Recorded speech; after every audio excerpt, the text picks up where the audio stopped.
Hello everybody, my name is Shawanda Zikora. I'm here to present a topic to you guys for this course, and the topic is surfactant protein B and C deficiency in newborns. So I chose this topic because it is kind of personal to me. 3 years ago, my daughter was diagnosed with this disease, so that was how we knew about it. It's a pretty rare pulmonary lung disease that happens, like it's such a rare case, so which is why I wanted to let people know about this, because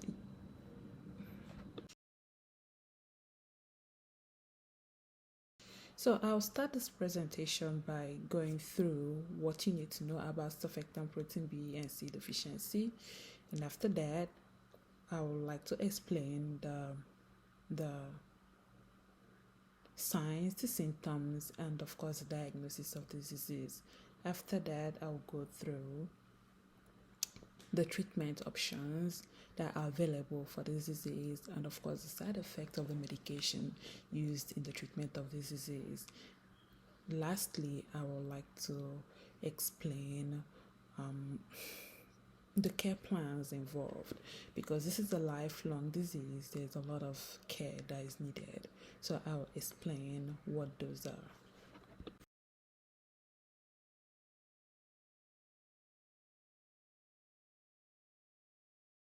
So to start off, I'll explain what surfactant protein B or C deficiency is.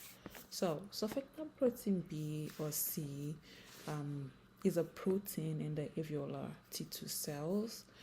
It is a marker only identifiable to the T2 cells. Its main function is to stabilize the protein structure in the lungs and to lower surface tension in the lungs. By doing that, it eases breathing and helps the lungs from collapsing. So the main or the particular job this protein does is to aid in inhalation and exhalation.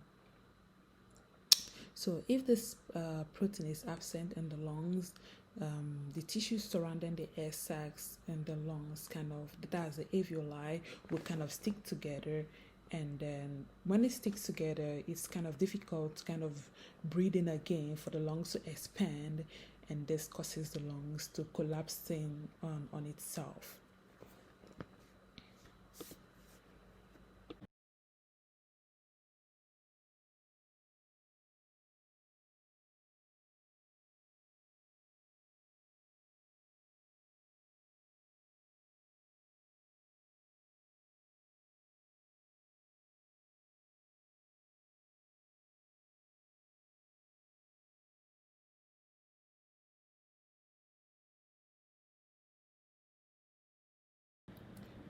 Now to talk about the signs and the symptoms of surfactant protein B and C deficiency, I will start with saying the first one is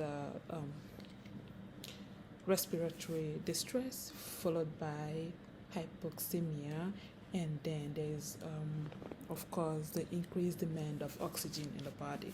So when you I think all three of these symptoms go hand in hand, because if you having trouble breathing, like if you have that respiratory distress, that will lead you to having insufficient oxygen in the blood, which is the hypoxemia, and then that leads to the increase in demand for oxygen in the body. So like I said, I think both the three of the symptoms work hand in hand. First the distress, and then the lack of oxygen in the blood, and then the increased demand of oxygen in the body. If you cannot breathe in enough air as you need, if you cannot breathe in enough oxygen as you need, or rather if the baby cannot get in the much oxygen as she needs or he or she needs, this will lead to them breathing really, really fast to get in as much air as they can. And when doing that, you can notice the baby going in and out, like the chest going up and down, up and down, up and down, due to that fast breathing to get in as much oxygen as their little body can, because of the increase in demand of the body is putting the pressure on the lungs.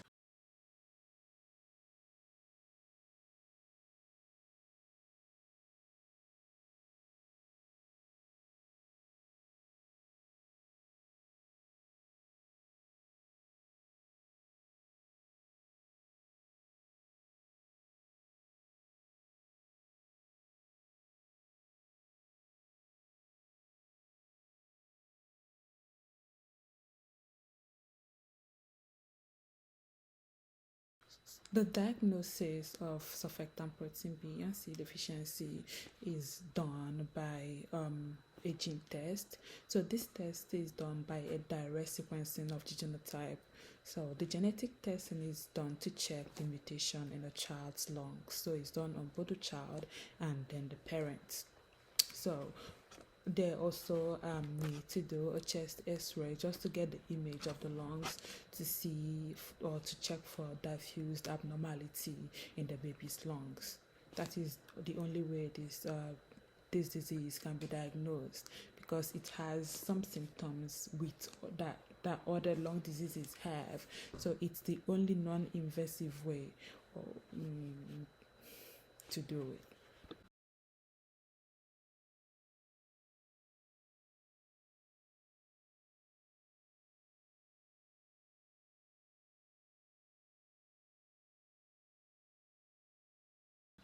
Now to talk about the signs and the treatment options and the side effect of this disease.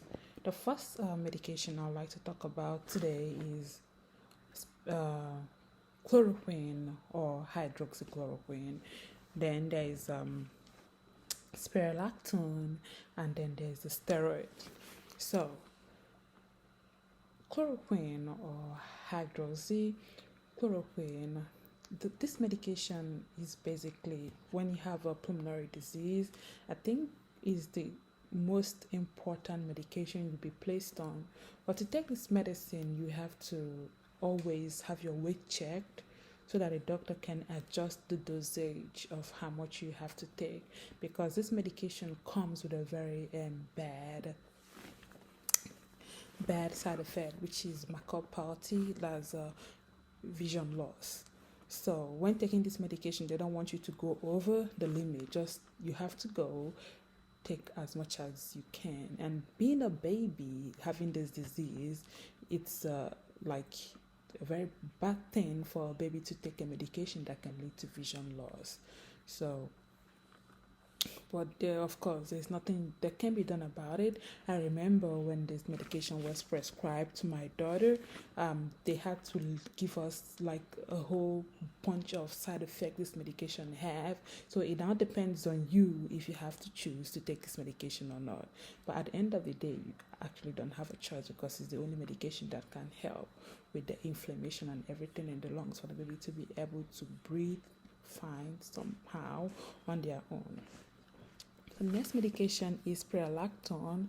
So because the baby is kind of young, they prescribe spironolactone in a small dose so that it helps. The medication is a diuretic, so it helps with removing the water retention in the lungs.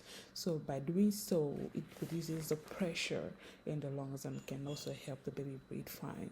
This also has a side effect of hearing loss, which is something the doctors are always scared of, being that the baby is kind of very small. It's a newborn baby.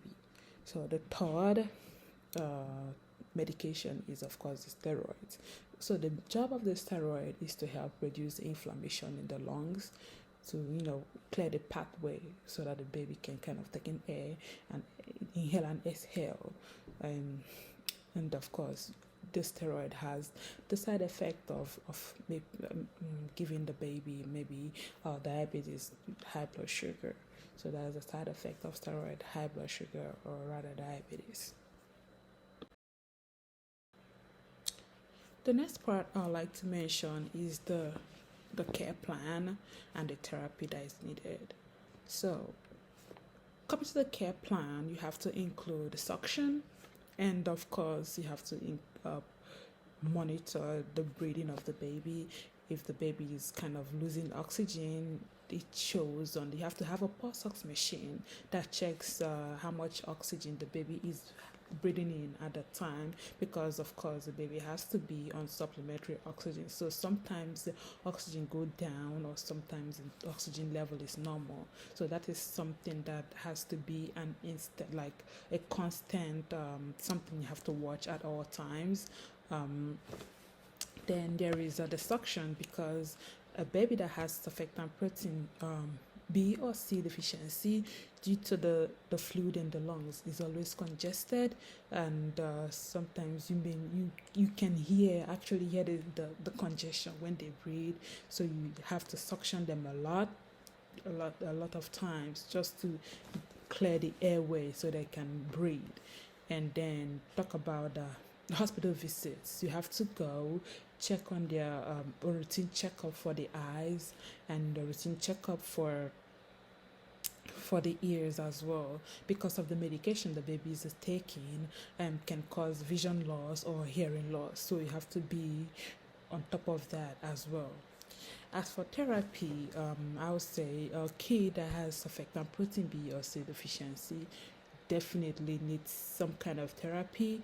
They need physical therapy, they need occupational therapy, and they need speech therapy as well, because a baby that has surfactant protein B or C deficiency has to stay in the hospital for a very long time, and because of that they really do breathe fast, and a baby that is breathing that fast cannot eat on their own. So most of them, in fact all of them, are basically tube fed.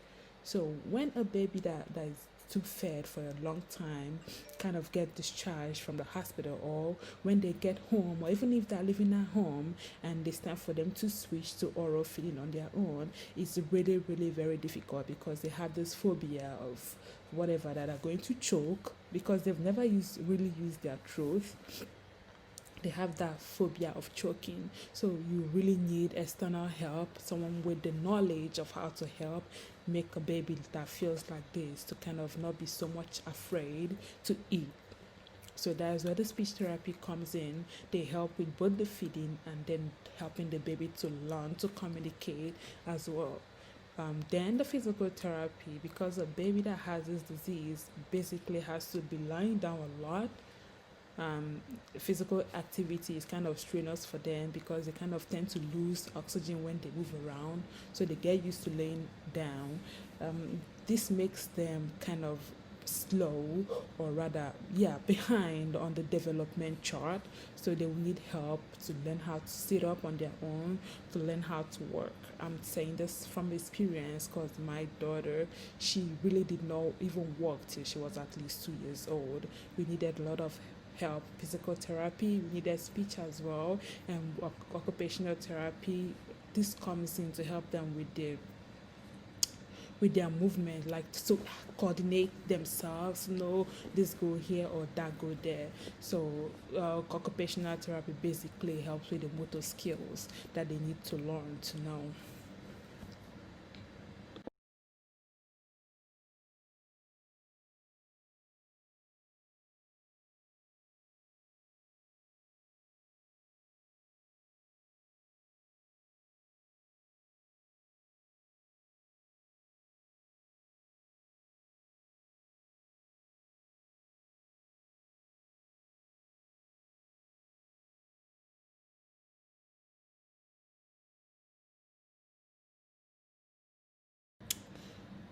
This brings us to the conclusion of this presentation.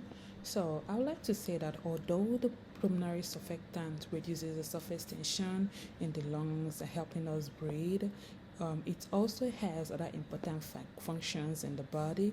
So there is a part of the lungs called the lung epithelium, which is constantly exposed to the environment. So what this part of the lungs does is to provide the crucial first line of defense against infections by removing the pathogens and modulating the response of inflammation in the cells. By doing that, it optimizes the lung biophysical activities. So not only does it help us breathe, or it also helps to prevent or to remove pathogens that's gonna cause infections in the lungs.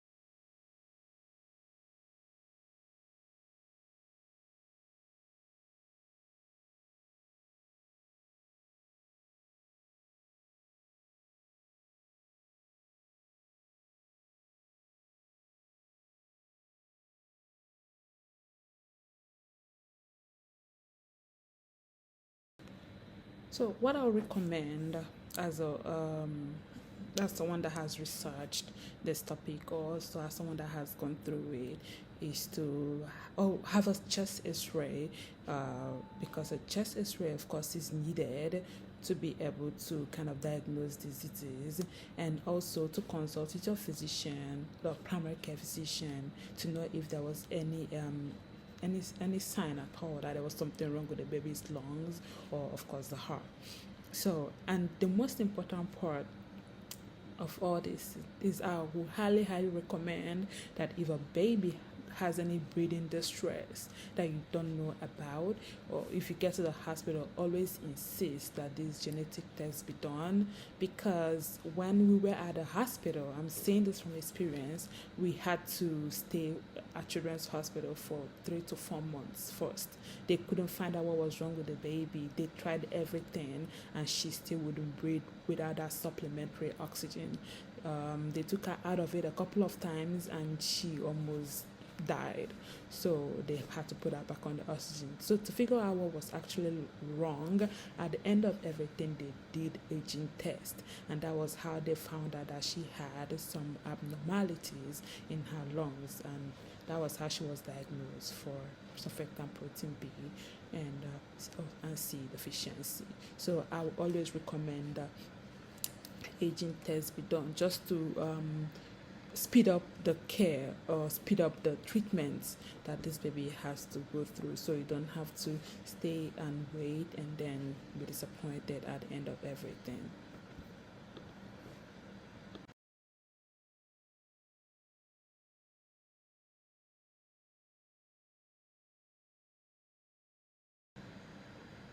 I put my references down at the end of the PowerPoint, so you can go through it. If there's anything you think I did not explain well, you can always look it up on your own to know, or to find out what you needed to know.